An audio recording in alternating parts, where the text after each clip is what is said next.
Today our program is with two people that are going to come talk to us about cybersecurity.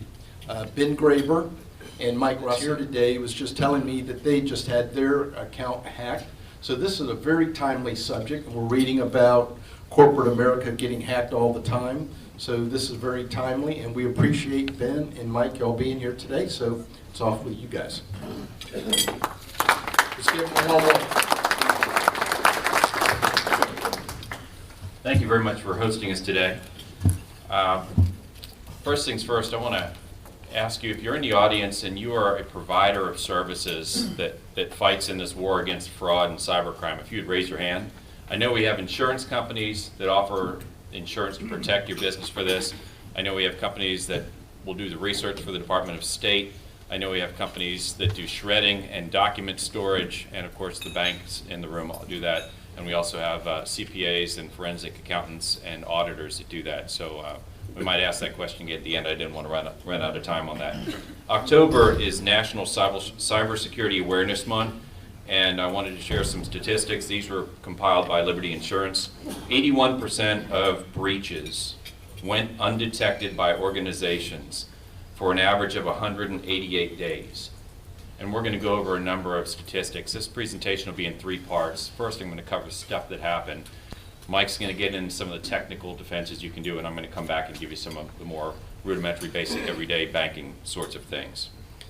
Along with that, 55% of small business owners have experienced at least one data breach. 72% of those were unable to fully restore the company data. So there's really 2 pieces to this. One piece is the offensive piece, that what you can do to protect yourselves, and the other part's the reactive or defensive piece. So once it happens, what are you going to do about it? And here are a couple of examples, sort of on the big scale. A large oil company was hacked when criminals embedded code in the digital takeout menu from a Chinese restaurant popular across from the company. And they got hacked in that way. Travelers Insurance calculated monetary costs associated with a cyber breach at a small community bank. There were only $350 million in assets. The cost of the breach was $800,000, and that's before you talked about the loss in business income. And it's because it's not just the loss that you incur. Of course, that's a big piece of it. But in this case, nearly $200,000 in investigation services, $475,000 in telling all of their clients what happened, and then over $100,000 in fines and regulatory issues. So you have to pay attention to what goes on with these. So I put about 65 of these out. I'm going to go through the slides here. They are numbered. So grab one of these if you have an interest. Otherwise, I'll read it aloud so you can follow on the radio. Yes. Well, yeah. First slide says 30% of businesses had actual fraud losses. The average loss, $20,000. 13% of them were over $25,000. And when I was talking with Greg Patterson and his company, when it comes to the bookkeeper in your business that is actually the perpetrator of the fraud, that becomes a 6-figure loss that your company normally realizes. Flipping it over to the next slide. Fraud guys are equal opportunity bad guys. Size doesn't matter. 41% of the attacks happen to big firms, 2,500 employees plus, but about a third of those attacks were under 250 employees. A number of them were single employer incidents. Next slide, 31% of PCs are affected with malware. 1 in 3. 1 in 3. And the issue becomes you don't know it for months while they're gathering data. The next slide is a rather juicy one, full of info. I pulled it off USA Today. And this gives you a breakdown of consumers. So these are individual, not business complaints. And so you'll note some of the statistics are slightly different. But I want you to be aware of the scope and size. This is for the year 2014, the data that was provided by the Federal Trade Commission. Identity theft was the #1 issue. Debt collection, I'll give you an example of that in a little bit. Imposter scams, I'll give you some examples of that in a little bit. Those are the top 3. All right, the next page, from American Banker, surprise, ID theft is down despite data breaches. Well, what do they mean by that? This is a March 3rd report. 12.7 million Americans were hit with identity fraud last year. Well, they say good news, it's a 3% drop. What's the 3% attributable to? Target. They had the 2013 breach, so that number, those statistics fell off. I'll give you some more info on Target in a minute. You don't want to be the target that is having to explain to your clients and customers what happened on there. Next page, I like this quote. if you've heard us do these presentations before, you've heard this one. Fraud prevention and protection is a lot like squeezing Jell-O, says the chief scientist at LifeLock, which sponsored this Javelin study. When you stop it in one place, it squirts out someplace else. So in this case, there have been a lot of changes that have happened even this year. We're going to go over some of those in just a minute. Here's what's relevant about that on the next page over page number 4. The Javelin research also looked at how consumers react once they've been victimized. And the issue becomes about a third change their behaviors. So if they shop with you, they stop. If they bank with you, they move. They stop something, even if it's the wrong thing to do, to be reactive in how they do it. Next page. This is from one merchant services provider. This has been huge in their world. October 1st, there was a change in credit card processing. So if you accept credit cards as a form of payment, the issue was, where's the liability? If something goes wrong, if the bad guys get into your computers, steal the data, whose fault is it? And so chips are coming out in cards. Most of you are starting to get these in the mail. If you don't have a card with the chip, that's not really so big of a deal quite yet. If someone steals your data, they've stolen it. The credit card companies are in between you and them, and they'll put the money back as long as you tell them quickly. Don't wait for months on end to open your statements and go, hey, look what happened in June. They're not going to put the money back then. But the issue is, if you have a credit card machine and you can't accept the chip payment as a form of payment, you could have a liability issue. That law changed in October. Talk to your current credit card processor to ask them about that.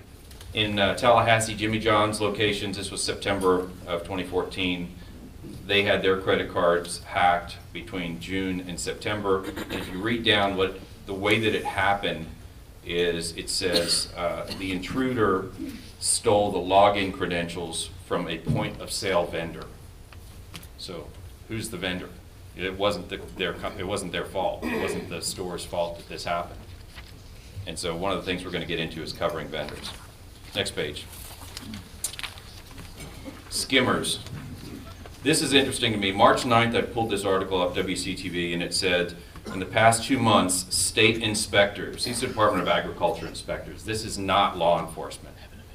It says they had 8 credit card skimmers around the state. Okay? Flip over to pages. We're going to come back to that. One of the things that it says here is avoid the bandit lines. What's a bandit line? That is the bank ATMs and the gas pumps that are farthest away from where human eyes can see them. So the bad guys can go up, can put something on the machine, and you don't see it there. The guys working here aren't paying attention because it's farthest away. So it's best to go closest into the storefronts if you're getting gas at the pump or using an ATM machine if you can. All right, remember that date I gave you, March, and it said 8 skimmers around the state were found? So this one is May. Department of Agriculture says 103 skimming devices were found in the gas stations inspected. And again, this does not include law enforcement. This is just people that put the stickers on the pumps. Next page, identity theft for medical identity theft. 1.5 million Americans affected. The average cost to restore is $20,000. Nearly half the victims lose their coverage. That's a big deal. And it can take a year to recover. This is the fun part of the presentation for me. Next page, 13. Anthem is Blue Cross Blue Shield, and they had a hack where the company said they had a very sophisticated cyber attack. They got names, birthdays, medical IDs, social security numbers, street address, email address, employment and income information. And at the bottom of the page, I'm going to note here, because the sites were conducted almost 10 months prior, the question's now been raised why it took the company so long to uncover the hacking. That's a good question. Next page, 14. Here's my notification from Anthem that was me, that I was hacked, and they have everything they need to know on me. Good news, though. I get 2 free years of credit monitoring. So once the bad guys have actually applied for the credit card, gotten it, I'll be notified. And after 3 years, or 2.5 years, I guess, everything changes and I'll be safe again. Next page. Doesn't really matter who you are. They're not afraid to try to impersonate you. We have locally people calling up impersonating Attorney General Pam Bondi's office, threatening to sue people to take them to jail if they don't go ahead and buy debit cards and give them money right now. I mean, you're going to go after Pam Bondi's office? I mean, all right, next page. This is an interesting slide for the businesses out there. This is very recent data, just got it in. It's the type of fraud that's realized. So still, by and far, the largest area is checks that are being recreated. You're using a check vendor that's bad guys and they're making a copy for themselves, or there's just somebody that's working there that's not a good person. Somebody's taking checks out of your mailbox because you're putting them in there with everything they need, including your signature, the account number and everything, and it never makes it to the person you're paying. They're acid washing them and taking the information off and making them the payee. All kinds of fun stuff on that. The next one down, business credit cards. We talked about that being changed drastically with the advent of the chip coming out. We'll see how this statistic changes next year. The wire transfers one, this is a big deal. This number statistically doubled year over year, last year to this year. So I'm going to go into the phishing schemes, which just mentions types of payment fraud. This is regarding phishing on the wire transfers. It's the #1 thing. I'll go into that in a minute. And then ACH, Automated Clearinghouse, debits and credits, that number is almost doubled as well. That's when somebody, you say to the gym membership, hey, just debit my payment every month, for example. If they have your check information, they can do this out of your checking accounts. So if you're paying somebody by check, you've given them everything they need to do this. All right, next slide.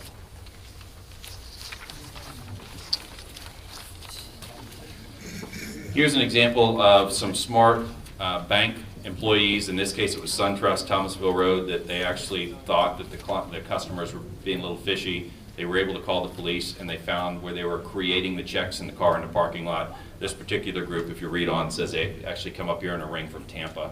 And it's not uncommon to have groups from Tampa or Atlanta that do this on an organized basis and come visit Tallahassee. The next page, everybody's gotten one of these. It's the Nigerian Scam. You know, yes, just you've won the lottery. Just send me $500 and I'll send you 50 million or whatever it is in this case. Clearly, this one's from Bank of America. All right, let's get into the different kinds of phishing real quick. Next page. So phishing, that's the old school one that we just looked at, where you get these random emails or text messages on your phone, and it has a logo of a company you really don't do business with, and so most of the time you just go, I don't do business with them. But every now and then they hit it right, and they go, oh, you actually bank with me, and I'm looking at something with your logo, and they'll click on it. Never, ever click on something that comes from your institution if you don't know exactly, precisely, and for certain who it comes from. So spear phishing, they got a little bit more high tech. They'll go into your Gmail, Comcast, Hotmail, Yahoo accounts. They'll search for the word bank or something that would be financial related. They'll look for a prior email conversation between you and that person, and then they'll hit reply. And now the person on the receiving end of that, it looks like, hey, this is legit. I can see where we were talking about going fishing last week. But it's the bad guy who's actually hacked the email account, and then they ask you to do something bizarre. So as a financial institution, I highly recommend you never, ever, ever pay attention to that without following up with a phone call. Most of the time, though, you can tell that the wording, the conversation type that you would have with that person is slightly off of what would be normal as a clue. Now, masquerading and boss phishing, this is the new one. This is the one that's affecting the wire fraud out there. That is where they oftentimes are coming up with an email address, and I'll actually go into the next page on this one. They call it boss phishing or masquerading. This is an example of Earl Bacon Agency. We're smart enough to catch this before it happened. They will imitate the email address. Maybe it'll say .co instead of .com for your company email. They'll look up on your company website and look at the people that work there, and they'll figure out who works for who. And sometimes they get lucky and find somebody who's on a business trip. They'll find a person that is under them in the organization and say, I'm in a meeting, you know I'm out of the office, I need you to handle this. I'll be back, we'll talk about it Monday, please handle this now. That person is often a do-gooder, want to make everything right and everybody happy. They go ahead and handle this, and then the other person comes back and they go, what are you talking about? I sent $10,000 out of here, I don't know what you mean. And since the email looks like it came from within your own company, oftentimes, you know, your eyes will pre-fill that one letter in and you don't even pay attention to that. That's what the boss phishing and masquerading is. And the last page on here before I hand it over to Mike, in the world of banking and finance, cybersecurity is the top fraud issue that we are paying attention to. Accenture looked at 90% of the 450 firms they surveyed said that this is their biggest concern for the year. So that's why we're addressing it, and I'm glad that you're here to hear this today. So Mike, you want to take your part? Now that Ben has scared you completely, I'm going to try to give you some thoughts and questions to be able to talk to your IT people or even yourself. The first thought is that I want you to think about is for your business is the most critical information in your business. What is it? Do you have your customer information, where is it? What is it? Do you have credit card information? Do you have Social Security? Or do you have trade secrets that if another business got your information, could it put you out of business if they got that? Another is, where does that information reside? Is it in your servers here, or is it in someone else's servers that you're leasing servers in another facility? You need to know where that information is. Another one is, who's authorized to access it? You really want to limit who can get your information, your critical information. Because if everyone can get it, I promise you, it has already been taken out of your firm or your business. People need to recognize that cybersecurity is an enterprise issue, not an IT issue only. So you got to have some thoughts on that. The first question I want to ask and have you think about is, what framework of security does your business employ?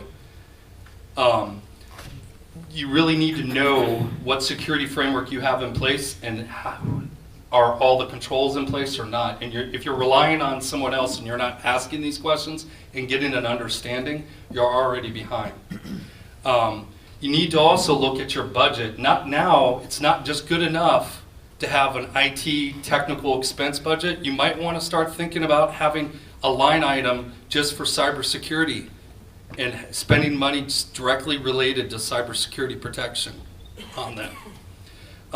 You also want to look at statistics in your industry, because that will help you focus where you is. If your industry is always constantly being hit and it's certain information, guess what? Where you need to spend your money is to protect that specific information. Some typical standards, ready, is PCI, that's your credit card standards. So depending on what level of how you access information for credit cards, if you're storing credit card information, that is the most critical, where you have to have high standards. If you are handing it off to a third party, you still have some responsibility. Even though they are doing it, it's your name if that credit card information gets exposed. If you deal with healthcare, and this is, you might not deal directly, but if you do services for a healthcare agency or a doctor and you see the information, you become a business associate. So you might be under HIPAA standards. So you got to understand that. Some typical standards, if you don't know what standards to be under, Nist Cybersecurity Framework, which is a federal standard that came out just in 2014, can help give you a basis. Another critical one is 20 critical security controls for cyber defense. Now that one was done up to different levels, and it has 5 to 10 controls within each one of those 20 controls, and they vary on effort and cost of getting up. But if they have quick wins, and if you can get those in place, you're a step above everyone else. The next was, we were talking about third parties. If you have a service organization performing a task for you, like handling your credit card, they should be giving you a report. It's called an SAE 16 or a Section 101 Trust Principle report. And it'll tell you what standards that they have been handling and they have in place of handling your information. So it'll tell you if they're in violation or they don't have the controls in place for that. The next question that I'm going to pose to you is, how is your organization configured? And what I mean is, cyber attacks target the weakest link in your business.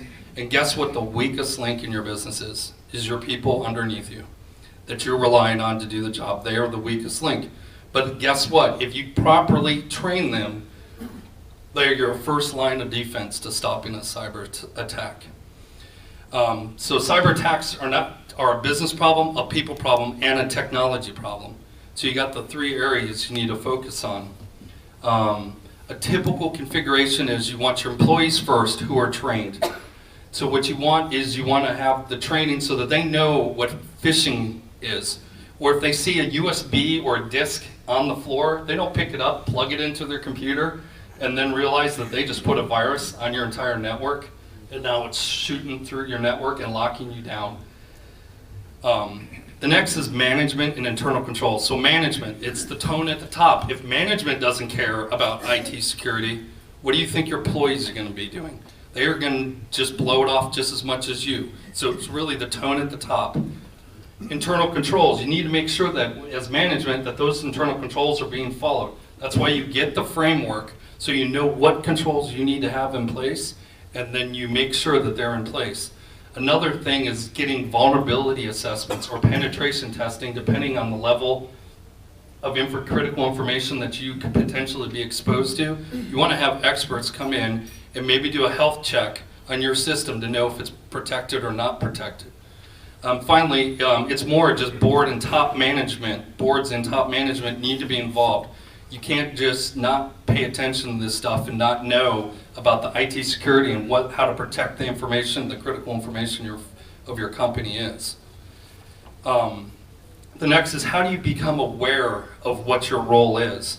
So management, how do you become aware is you need to meet with your key information security professionals, your consultants, and find out what are the key strategies, projects, and roadblocks that are happening in your business.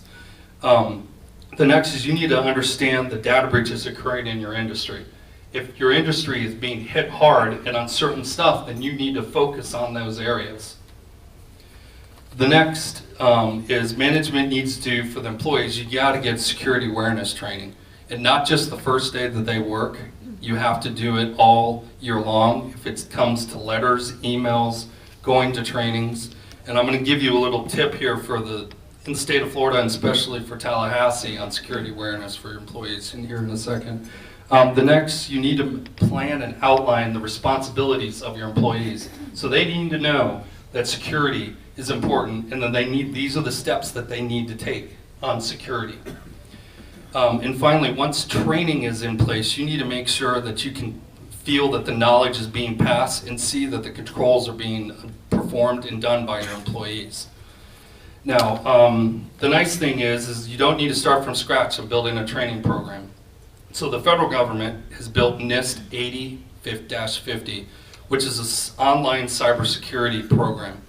So they've outlined how to establish a cybersecurity program. But the next thing is secureflorida.org, which is partnered with the Florida Department of Law Enforcement here in Tallahassee. If you go to their website, secureflorida.org, they offer free cybersecurity training for businesses, individuals, and groups throughout throughout Florida. So it doesn't cost you anything. They have 1 hour, 2 hour, 4 hour, depends on what level you want. All you do, go to the website, contact them, and they will set up the training for you. So it's free. There's no reason that you can't put this in place within the next 6 months of your employees. Finally, we're going to talk what happens. You got to plan for a breach. It's going to happen. Sorry to tell you that. You just don't know when and what information that you have, but at some point it's going. State of Florida, if you hit a certain level, you have to report to the Attorney General that you've had a cyber breach and what information has been exposed. So you need to be able to talk to your lawyers on this and be able to plan for this and what happens.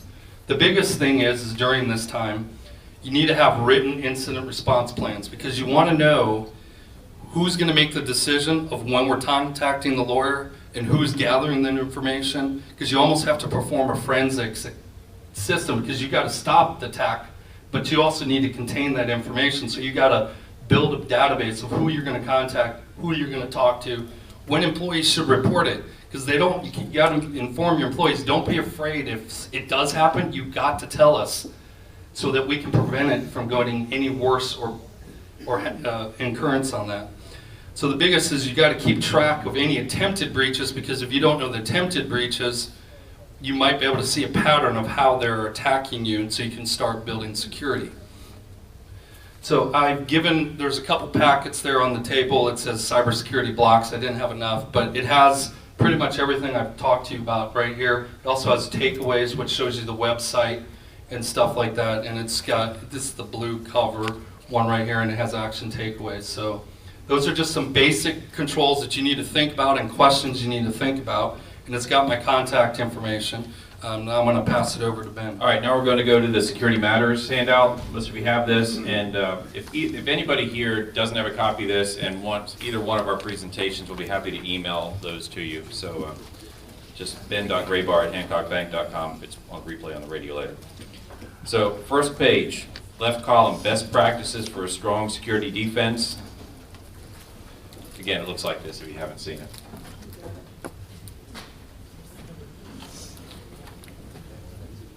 First things first, payments. Have a company call me up and try to figure out if they can get money back because they were presented with an invoice from a vendor, somebody that they've done work with. It went through payables, it got paid. Turns out that it was not the correct mailing address for the regular invoice that vendor got.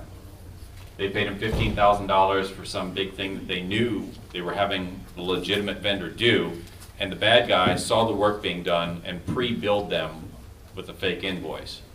Failure to verify the invoice or a payable or a change of address for somebody is a critical mistake for your business. Make sure you don't do that. Okay? You can talk to your bank or credit union and set daily limits on payment amounts going out, so to trigger things so that it must stay under the radar. That's helpful, but what we've noticed, especially with credit card issues, is many times the bad guys will start with a small little dig, $15, and it'll show to some random charity that you've never heard of before, but they get their money, they go, okay, we're in.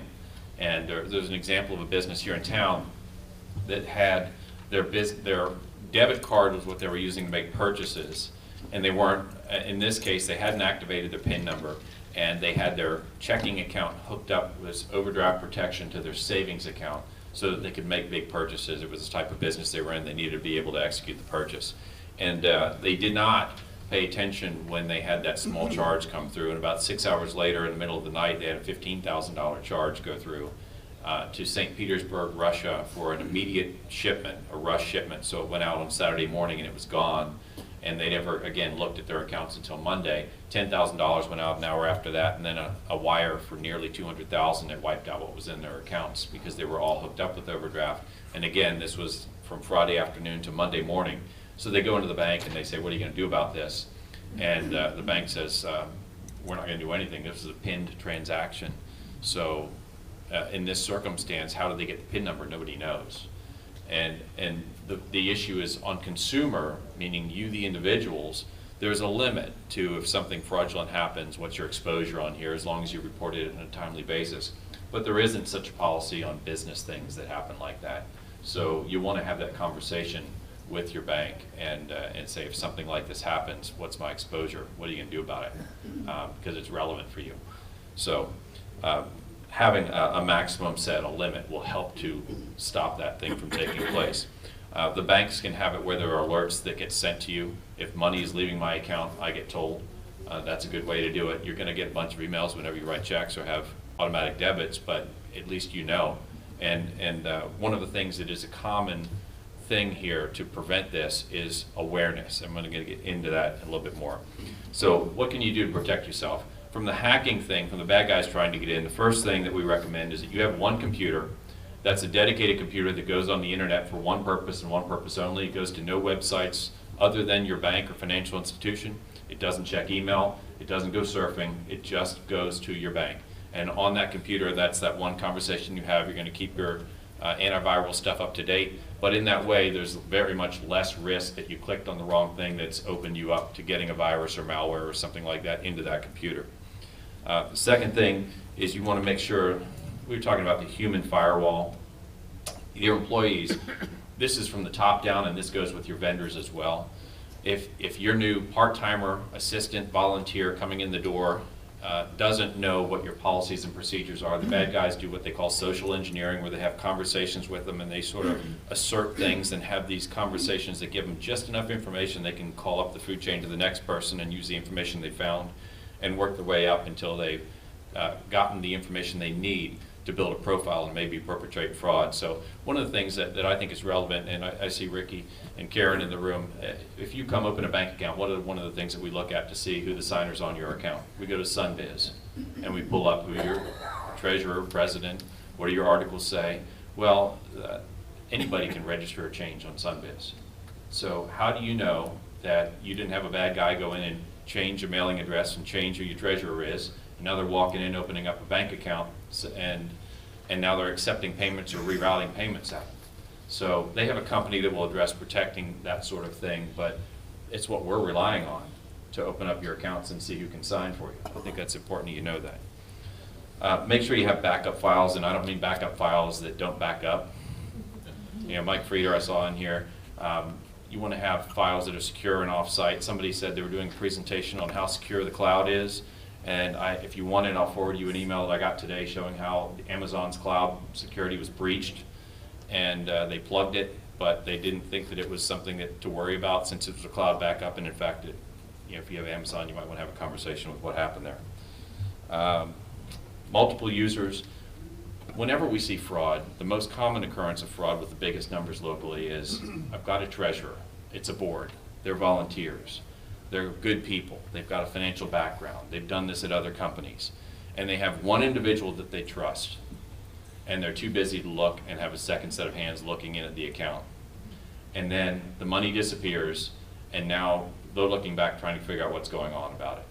Always have at least two people. If you're on a board of directors, you can set up with your business banking account, one boss, one person at the helm that can indicate the authority of other people to just view, just log in and look. They can't touch, can't move, can't change, but they can view. And then you have a log where you're gathering the frequency that that person is actually looking at the balances in the account and the transactions that occurred. If you're not doing that, you're putting yourself at risk, at extreme risk. And obviously we could pull out headlines as many as you want in this town in the last couple of years for people that had one person at the helm. And there was one example that did make the news where it was actually an accountant, not a CPA, working in an accounting firm on a board of directors, creating a register for that board. And they said, well, yeah, we're good. We've got an accountant here. And it turns out they were struggling with some funds, and they had a changeover on their board of directors. They came into the bank and said, how much money do we have? And I told them, and they said, that doesn't sound right. We started looking backwards, and that person was reimbursing themselves for mileage and reimbursing themselves for things that they bought for the company to the tune of $90,000 before they figured it all through over a 3-year basis, and nobody looked. And it would have been as simple as just someone looking at last month's statements to see that. If you have a copy machine and you have a thumb drive on it, what's to say that the bad guy doesn't walk in, stick a thumb drive in, excuse me, Miss Receptionist, please give me a minute, I could like some water, and they go get it for you, they walk over, stick it in the machine, and they're downloading from the hard drive the data that you've made copies of. So you think you're secure, you might not be. Always be careful if you're downloading data from a thumb drive anywhere. The banks, anyone in the banking world, we can't even accept a thumb drive as a form of gathering your tax returns or other financials. All right. Talked about validated vendors, good. A couple of minutes left. I'll fly through it then. Never sign checks in advance. We talked about phishing issues. I got 2 minutes, I'm hustling through this. Passwords. How many people here's passwords ABC123? Or it's password? You have to have a complex password, and you have to have it not written under your mouse or under your keyboard. And people that are laughing, that's where it is. A good place to do is you can have password storage on your phones. But here's another thing. If your phone, if you walk into a place and it says free Wi-Fi, even if you have to log in, you go to a hotel and it says here's our password to get in, don't use that Wi-Fi. I went to a presentation at Domi where he had some guys, and he has what's called a Raspberry Pi. They have a hackers convention. You can buy this pineapple that basically will gather, it becomes a conduit for you to log into. So if you have Auto Connect, it'll go on there, and he shows up on the board the 8 cell phones that said free AT&T Wi-Fi. Or if you go to Starbucks, it'll say free Starbucks Wi-Fi. And it's the bad guy there getting full access to your phone, and therefore your email, and therefore your bank account, and therefore everything else that's on your phone. And Bluetooth is not secure either. So if you have your phone always on with Bluetooth because it talks to your car when you sit in it, you have to be aware there's a lesser of a range for that, but there's still an ability to go in and hack that. What you can do in terms of protecting yourself, a couple quick things. First, if you have checks, we have positive pay. What that says is you give us a ledger. Here's who I'm paying how much and the check number. If it's not on that list, we'll tell you, hey, you've got something you got to look at by a certain time of the day. You can pay it, let it go through, or reject it. So if you had something you forgot to put in the list, it'll still go through. We talked about ACHs, the drafts, the debits that come out. You can have positive pay to protect or block that altogether. And if you have somebody that you give your account information to wire you money, We can create a fake account number that you give to them, a UPIC it's called, so that if they get hacked, then we can shut that down, but it doesn't change your activity for the rest of your banking. And one very important thing, there's a company called Trusteer Report. It was purchased by IBM. If you'll flip over to the page, there's a picture of a nice company there. They paid $1 billion, IBM did, to buy this. And the banks figured out that, remember that we don't have to give you money back if you're the business thing. It's cheaper for us to give you this free Trusteer Report download to do your banking.